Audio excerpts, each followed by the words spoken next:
நெசமாயா இந்த போட்டியில் ஜெயிக்கக்கூடாதுன்னு நினைக்கிறேன். யாராவது ஒருத்தர் தான் இந்த வேலையை பார்த்துருக்குறோன்னு எனக்கு தோணுது. ஆனாலும் இதை யார் பண்ணதை நம்ம எப்படி கண்டுபிடிக்கணும்னு தெரியலையே. நெசமாயாவுக்கு அவ்வளோ போட்டி இருக்குது. இதில் யார் உனக்கு இப்படி பண்ணியிருப்பான்னு ஒன்றுமே புரிய மாட்டுதே. டேய் நெசமாயா, போனதான் போனேன், போகிறப்ப சொல்லிட்டு போக மாட்டியாடா?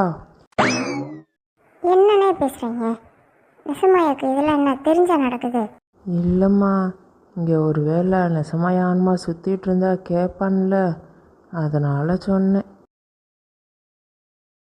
நான் அவட்ட பேசிகிட்டு இருக்கேன், நீங்கள் அவளை ஹாஸ்பிட்டலுக்கு அனுப்பி வைக்கிறீங்க.